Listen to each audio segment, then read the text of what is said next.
morning, Republicans and Democrats reject U.S. President Donald Trump's Obama wiretap assertion as the administration vows to clear legal roadblocks to enforce a proposed travel ban. A South African artist unveils Nelson Mandela-inspired work at a Johannesburg gallery. And in our Music Maker segment, Ghanaian music artist Rocky Dawuni. Africa 54 starts right now. Good evening, I'm Esther Githu-Ewart. This is Africa 54. Vincent Makori has the day off. We begin our broadcast tonight with the grim news that 31 Somali refugees were killed off the coast of Yemen late Thursday when a helicopter attacked the boat they were traveling in near the Houthi rebel-controlled area of Hodeidah. The UNHCR spokesman in Yemen, Shabia Mantu, confirmed that a number of refugees were killed but did not confirm the numbers. Mantu says the agency is extremely distressed by the incident. The refugees and asylum seekers were moving out of Yemen and heading north because of deteriorating conditions. Joel Millman, spokesman for the International Organization for Migration, told a media briefing in Geneva that about 80 refugees were rescued and taken to hospitals in Hodeidah. It remains unclear who carried the attack. Somali pirates have released a hijacked oil tanker and its 8-man Sri Lankan crew without any conditions or ransom payments. The release Thursday followed a gunfire earlier in the day between the pirates and the Marine Force, and then intensive negotiations between the Marine Force, clan elders and the pirates. 2 people in the Somali town of Haabo were wounded as naval forces traded fire with men trying to ferry supplies to the tanker. Officials say local elders negotiated the release of the tanker and that as part of the negotiations, the pirates were allowed to leave the vessel and return to shore. They were also reportedly granted immunity by the Puntland government, and the Ares 13 tanker was hijacked Monday by gunmen in 2 skiffs off the coast of Somalia as it traveled from Djibouti to Mogadishu carrying fuel and gas. U.S. President Donald Trump welcomed German Chancellor Angela Merkel to the White House on Friday to begin a building of a relationship between the two of the world's most powerful leaders. During the 2016 presidential campaign, Mr. Trump criticized Merkel for allowing hundreds of thousands of refugees into Germany. Meanwhile, the White House says it's continuing to stand by President Trump's insistence that former President Barack Obama wiretapped his phones at Trump Tower in New York. Spokesman Sean Spicer faced off Thursday against a roomful of reporters who wanted to know why Trump keeps insisting it is true, even after top lawmakers on the House and Senate Intelligence Committees say it never happened. Spicer said the president does stand by it and accused the journalists of mischaracterizing what happened in the Senate committee, adding that the U.S. Congress has not yet been provided with all of the relevant information about surveillance. The president had the, quote, wiretapping, in quotes. He was referring to broad surveillance, and now you're basically going back. We talked about this several days ago. The bottom line is that the investigation by the House and the Senate has not been provided all of the information. And when it does, but where was the concern? Hold on. I just reports, not evidence. No. What I think the president addressed that last night and said there's more to come. These are merely pointing out that I think there's widespread reporting that throughout the 2016 election there was surveillance that was done on a variety of people that came up.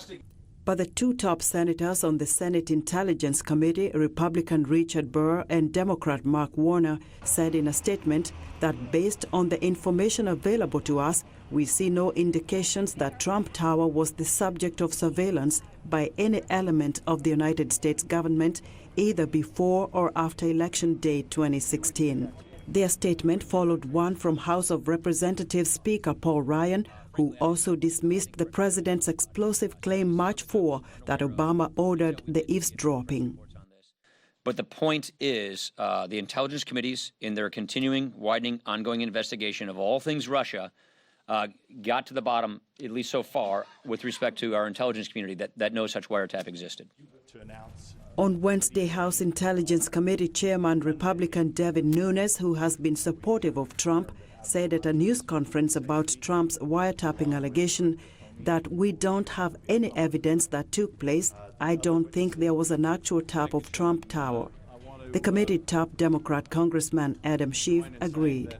To date, I've seen no evidence that supports the claim that President Trump made that his predecessor had wiretapped he and his associates at Trump Tower. Thus far, we have seen no basis for that whatsoever. Nunes and Schiff said they're waiting for information from the Department of Justice by next Monday about whether the agency knows of any court-ordered wiretaps of Trump. The congressional probe was requested by the White House after Trump made his wiretapping allegation. Trump made the wiretapping charge against his predecessor 2 Saturdays ago in a string of Twitter comments. One of them said, "Terrible. Just found out that Obama had my wires tapped in Trump Tower just before the victory." A spokesman for former President Barack Obama dismissed the allegation as simply false. Now, the White House is also blasting 2 U.S. federal courts for blocking President Trump's ban on travelers from 6 Muslim-majority countries. Trump's executive order had been scheduled to go into effect on Thursday. We get the details from VOA Chief White House correspondent Steve Harmon.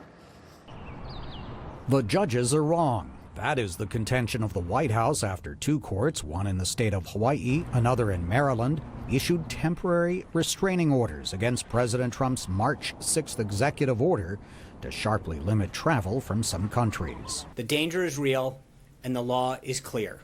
The president was elected to change our broken immigration system, and he will continue to exercise his constitutional authority and presidential responsibility to protect our nation.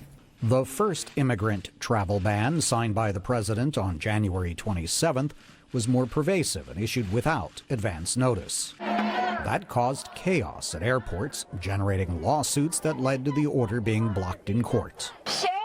Rights groups have called the travel bans discriminatory, and several judges have agreed that court challenges might succeed in proving Trump's action violates constitutional religious freedom protection. The president does not accept that argument, continuing to criticize the legal maneuvers against his actions. This ruling makes us look weak, which, by the way, we no longer are, believe me.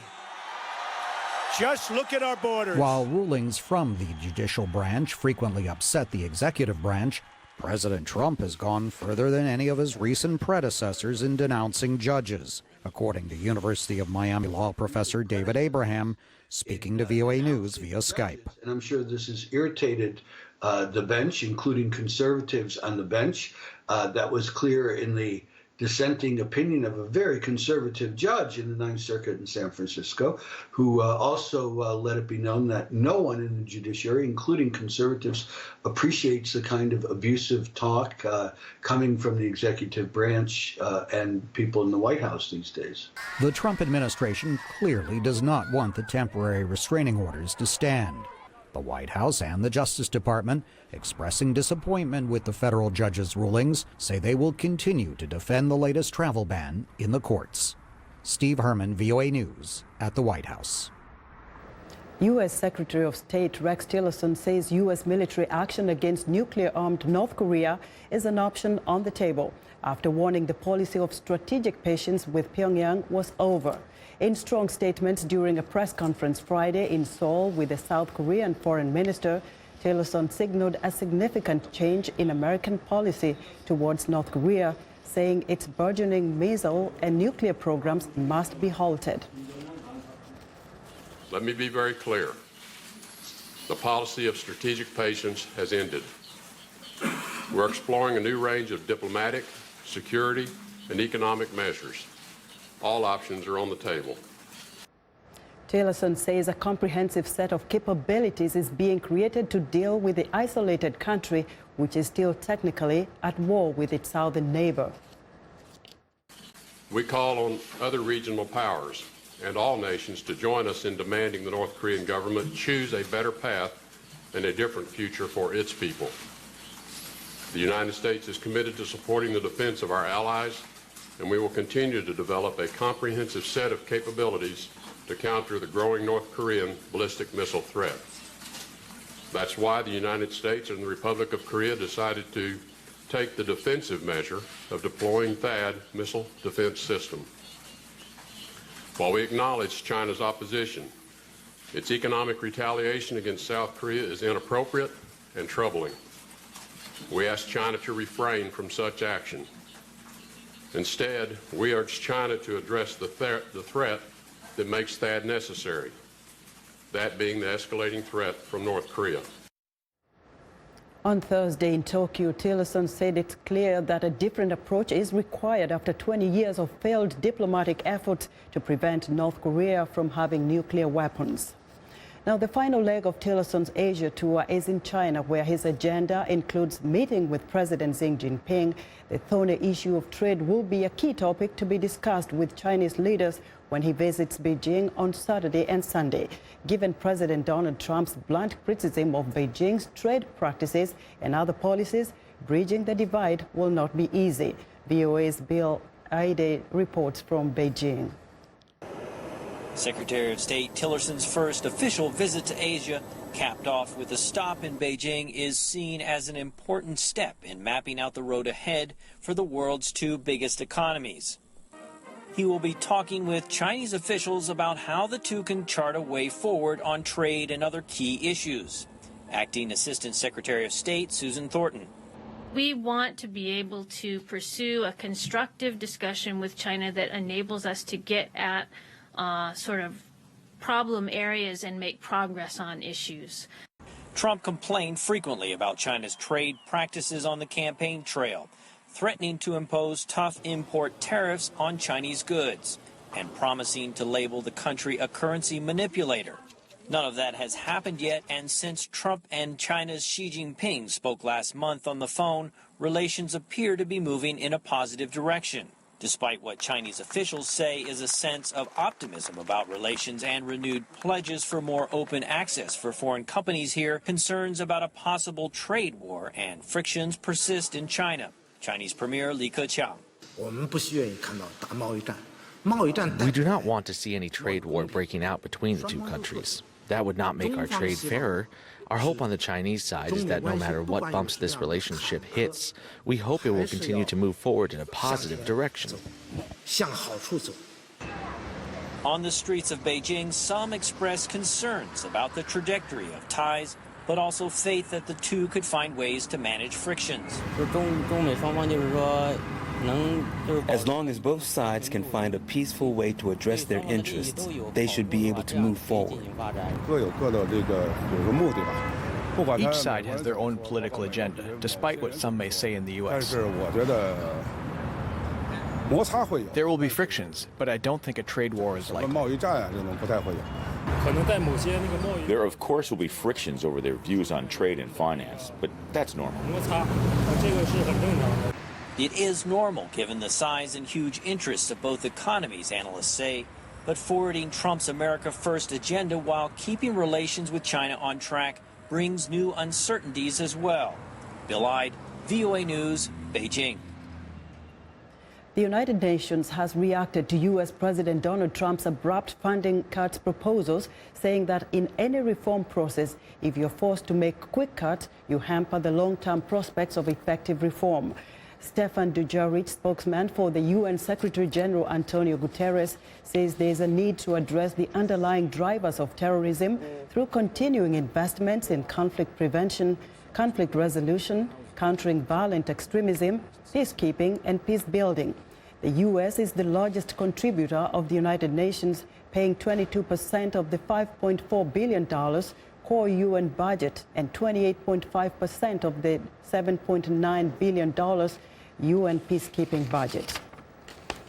We want to know what you think about Africa 54 and the stories we cover. Join the conversation on Facebook. The address is Africa 54. We are also streaming our show live on Facebook. So check us out and share our show with your friends. Also, check out our headlines 24/7 on voaafrica.com. Coming up, a South African artist pays tribute to Nelson Mandela. Stay with us.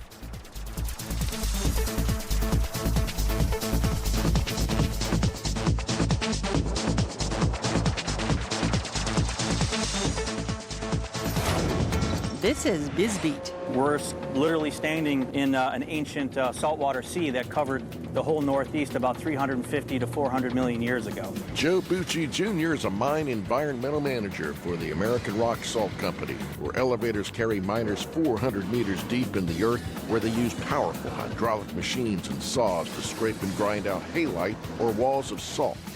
Salt's a high-demand product in the winter for melting ice on roads and sidewalks. Chemical manufacturing is the #1 use, but salt is used in thousands of things from food to livestock. To get it requires a different lifestyle underground. This New York State location ships out 20,000 tons a day. We have offices, we have our production hoist. It really is a small city. The worldwide salt industry is growing about 2% a year, which will push prices up about the same amount. The fastest growing markets are China and India. For VOA's BizBeat, I'm Philip Alexio.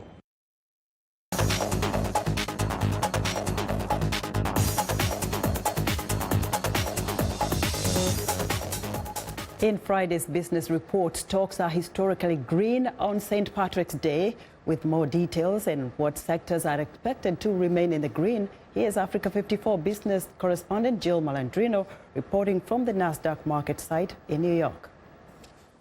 Today is certainly going to be a green day as people around the world of Irish descent and those just looking for a good time celebrate St. Patrick's Day. Let's take a look at some market history on March 17th. Now, this is according to our friends over LPL Financial. Although it is purely random, you have to find some humor in the fact that a day that celebrates the color green is also historically a strong day for the equity market.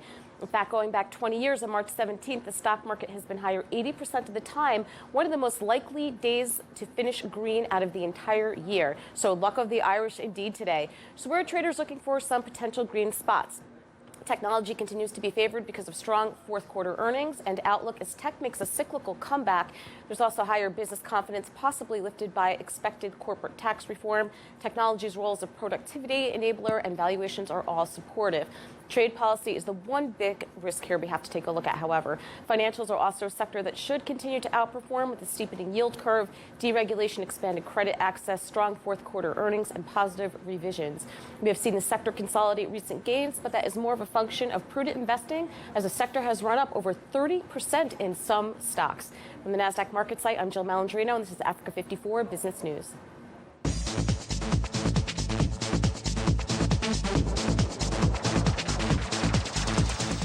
A Johannesburg art gallery has unveiled prints of Nelson Mandela's drawings, adapted in collaboration with a famous South African artist. VOA's Caroline Turner has the story.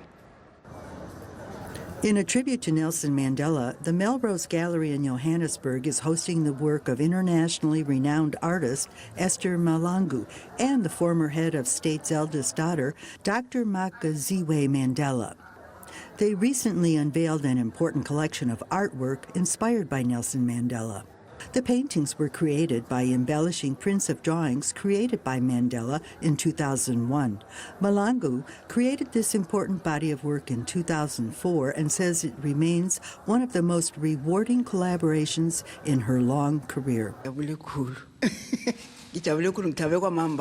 I am very excited. It took me a long time to finish the project because I had a lot of distractions.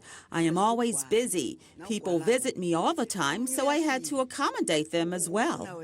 Malangu celebrated her 81st birthday last year. She was very busy throughout the year on collaborations with BMW in London and John Legend and Belvedere Vodka. Her work is currently on display at the British Museum as part of the South Africa Art of a Nations exhibit. She explains when her interest in art began. I started when I was 10 years old. I used to observe my grandmother while she was doing her work, and I would attempt to paint, but I was not good, and they would chase me away, saying I was spoiling their work. And that's how I got started. Malangu has exhibited with many of the most renowned artists in the world. Gallery director Craig Mark says it's time she's recognized in South Africa. Esther hasn't really been recognized in the visual arts side in South Africa until pretty recently. And I think that's changed. I think South Africa is waking up to the fact that Mama Esther is getting this enormous interest, this these huge entities wanting to collaborate with her. Makaziwe Mandela, the CEO of the House of Mandela, says these artworks will work to contribute to and celebrate her father's legacy at a time in which the world desperately needs his message of peace, love, and respect for all. And as you can see, if you look at those sketches, they look like sketches of a child. This is not a seasoned artist. But he enjoyed doodling. When the concept was introduced to him, he enjoyed it. Appearing in her traditional Dabili dress, Malangu is considered a national treasure for the impression she has left on so many people. The exhibit includes several of the artist's recent paintings and a special limited collector's edition of signed prints, which are available for collectors. It runs through April 2nd, 2017, at the Melrose Gallery in Johannesburg. Carolyn Turner, VOA News, Washington. It's time now for a short break. Still to come on Africa 54, Ghanaian music, Rocky Dewuni. We'll be right back.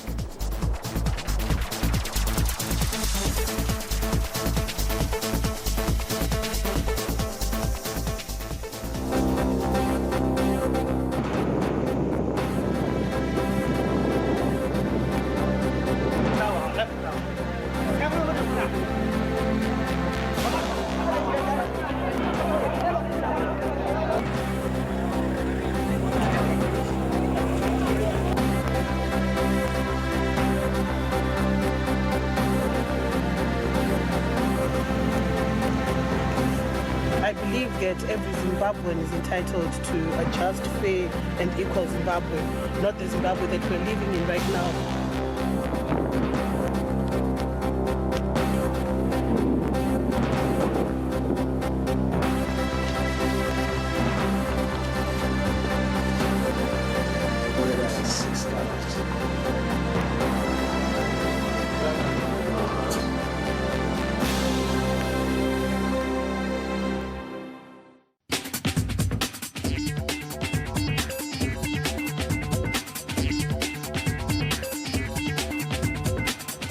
Welcome back to Africa 54. Here's what's trending. Western-style wedding may be popular in Taipei, but here in Taiwan's southern Wutai township, many people are choosing traditional marriage traditions. The couples dance and then each bride is placed on a swing and swung across the square in a traditional test to prove that they are capable of handling their tasks as a wife.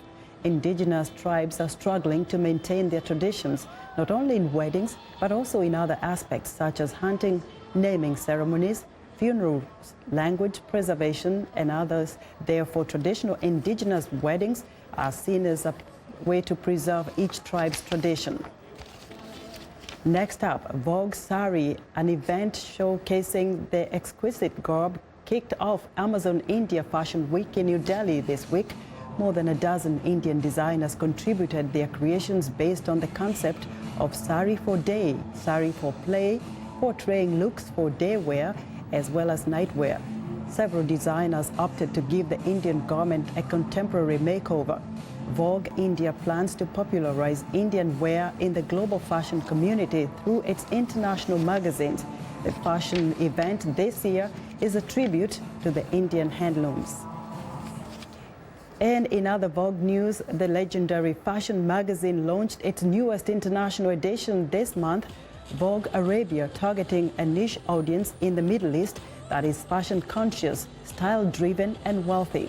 American supermodel Gigi Hadid, whose father is Palestinian, covers the issue wearing an embellished mesh veil covering half her face. The magazine's strongest foothold is in the energy-rich countries of the Arabian Peninsula, where modern malls and a growing art scene are part of a wider push to get in on the multi-billion-dollar-a-year global fashion industry, which is currently dominated by the US, Europe, and Japan. And that's what's trending today.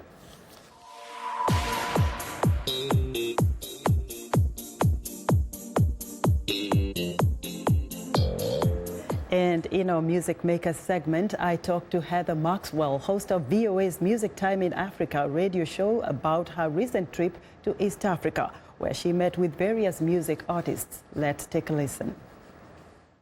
I went to Zanzibar There is a festival there, an annual festival called Sauti za Busara, and I went for the first time to check it out and see what the tempo is of music at that festival and in East Africa. The festival closer was a Ghanaian artist named Raki Dawuni. Did you get a chance to interview him? This was the first time I'd met him in person. So what I have for you today is a music video that he's already made, but that is just wonderful. It's called Shine a Light.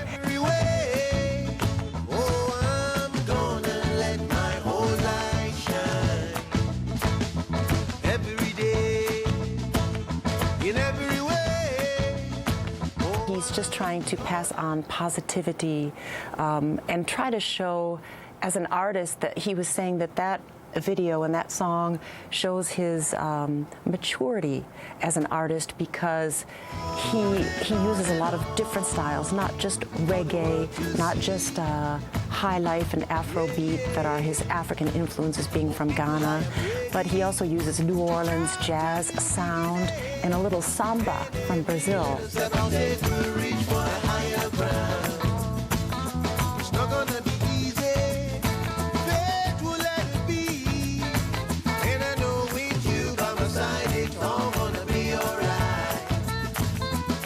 What else did he say? What is he working on? He's working on another album.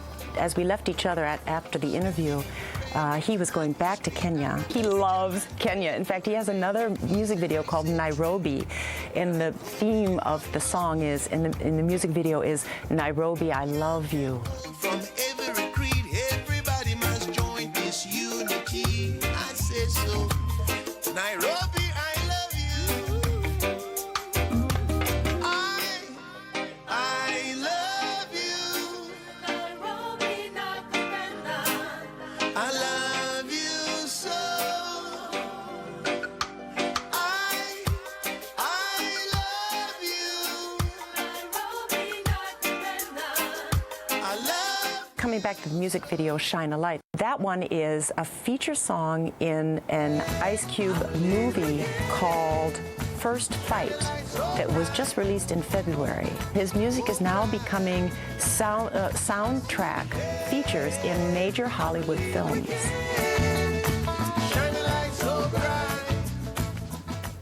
And that's our show for today. Be sure to watch Africa 54 on our website at voaafrica.com. For more news, tune into VOA's evening radio show, Africa News Tonight, at 1800 UTC, and in the mornings to Daybreak Africa between 0300 and 0600 UTC, Monday through Friday. Thanks for watching, and a very good night from Washington.